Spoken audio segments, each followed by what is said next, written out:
संक्रमितों की संख्या लगातार बढ़ती जा रही है। अब ये संख्या बढ़कर 2,47,168 जा पहुंची है। सोमवार की बात की जाए तो सोमवार को प्रदेश में रिकॉर्ड 3,232 कोरोना संक्रमित मरीज पाए गए, जबकि 18 कोरोना संक्रमितों की मौत दर्ज की गई है। अब तक कुल 2,181 लोग कोरोना की वजह से अपनी जान गंवा चुके हैं।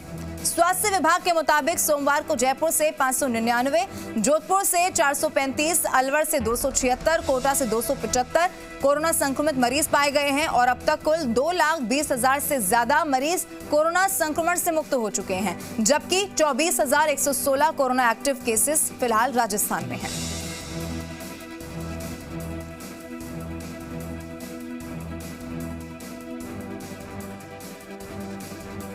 कोरोना की बेकाबू रफ्तार, यानी कि जिस तरीके से कोरोना लगातार बढ़ता हुआ नजर आ रहा है,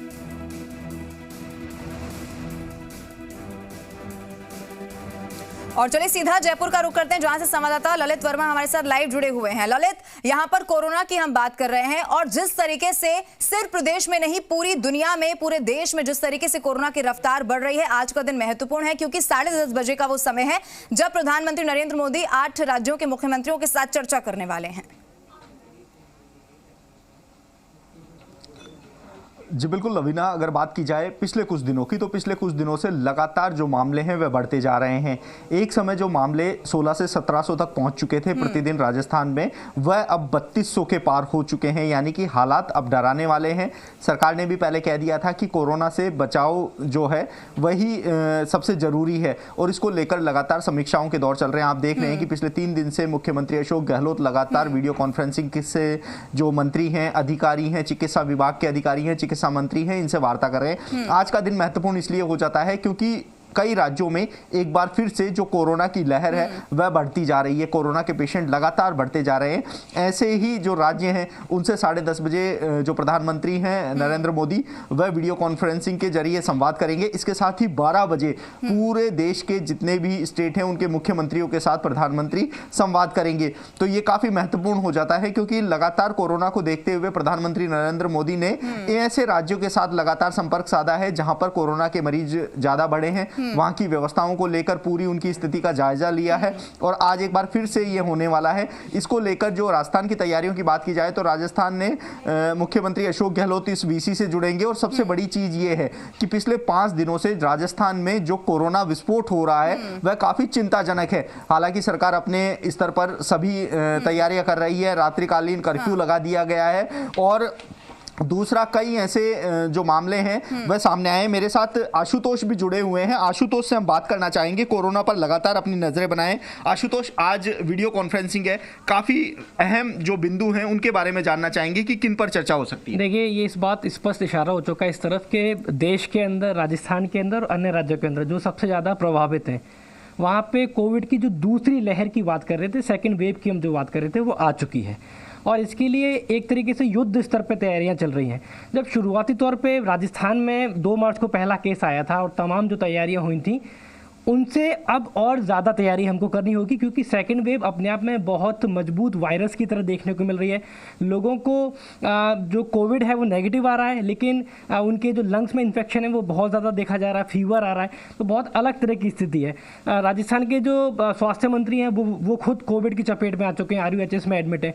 वहाँ से एक मैसेज उन्होंने कन्वे किया देर रात जहाँ पर वो भर्ती हैं कि राज्य में सेकेंड वेव की जो बात कर रहे थे कि 15 दिसंबर से पहले ये आ जाएगी, वो आ चुकी है।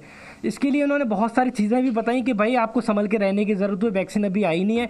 दूसरी बड़ी बात, उन्होंने इस बात को भी स्वीकार किया कि नगर निगम चुनाव, ये चुनाव जो हुए उसमें, पंचायती चुनाव हुए उसमें जो सोशल डिस्टेंसिंग जो टूटी है उसके चलते भी ये सब देखने को मिल रहा है। तो अब नाइट कर्फ्यू जैसा जो बड़ा निर्णय लिया गया है, हर दिन समीक्षा की जा रही है मुख्यमंत्री स्तर पर, इससे समझा जाए, प्रदेश की जनता समझे कि अब मामला बहुत गंभीर हो चुका है। आशुतोष, आज वीडियो कॉन्फ्रेंसिंग होनी है, शुरुआत में उन 8 राज्यों के साथ होगी जहां कोरोना एक बार फिर से विस्फोट हुआ है, बहुत ज़्यादा बढ़ा है। 12 बजे सभी राज्यों के साथ होगी। ऐसे में क्या ये माना जा सकता है कि वैक्सीन को लेकर, साथ ही कोरोना की रोकथाम को लेकर, इसके साथ ही नाइट कर्फ्यू को लेकर और धारा 144 को लेकर भी कुछ चर्चाएं हो सकती हैं? देखिए, बेशक चर्चा होगी, वैक्सीन को लेकर महत्वपूर्ण चर्चा होगी क्योंकि देश के लिए सबसे बड़ा जो इंतजार है वो यही है।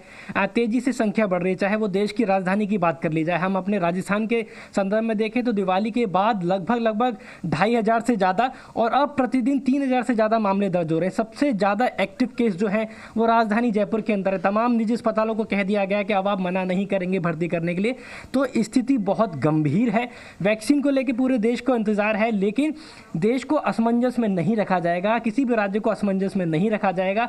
और सर्वप्रथम रोकथाम के लिए क्या कुछ वर्तमान में किया जा सकता है, इन पहलुओं पर बातचीत की जाएगी। लवीना, जो पहलू हैं, जैसा आशुतोष ने बताया है कि सबसे बड़ी चीज है वैक्सीन। वैक्सीन के बाद जो हालात वर्तमान में बन रहे हैं उन पर कैसा काबू पाया जाए, धारा 144 हो या फिर नाइट कर्फ्यू हो, इसके साथ ही जो अन्य इंतजाम है इसको लेकर इस वीसी में जो चर्चा है बिल्कुल ललित, क्योंकि आशुतोष भी आपके साथ मौजूद है। एक और चीज आपसे समझना चाहेंगे, क्योंकि जिस तरीके से नाइट कर्फ्यू का फैसला लिया गया है, इस पर मॉनिटरिंग कैसे हो रही है ये भी जानकारी आपसे चाहेंगे। क्या उसके बाद केसेस में कमी आई है, इस पर मॉनिटरिंग सरकार की ओर से कैसे की जा रही है?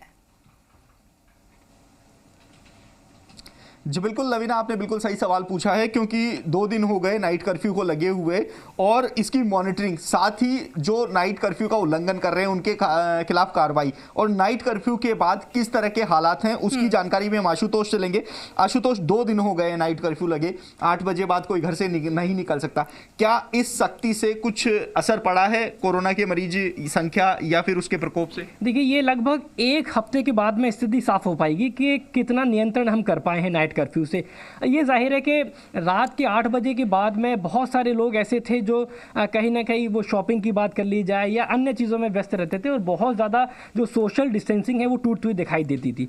तो अब ये 1 हफ्ते बाद साफ हो जाएगा, लेकिन पहला दिन थोड़ा सा चुनौतीपूर्ण था जयपुर पुलिस के लिए या अन्य जिलों के लिए, लेकिन अब लोगों ने समझदारी दिखाई है। कल की हमने तस्वीर सामने रखी थी और ऐसे लोग जो इसकी पालना नहीं कर रहे उनके साथ में अब सख्ती से भी पेश आ रहे हैं, चालान उनका किया जा रहा है।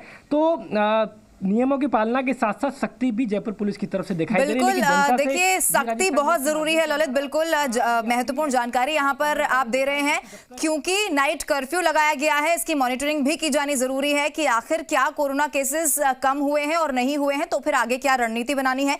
बहुत शुक्रिया, आप और आशुतोष हमारे साथ जुड़े और क्या स्थिति वहां पर कोरोना की है और क्या सरकार कर रही है, ये जानकारी दर्शकों तक पहुंचाई।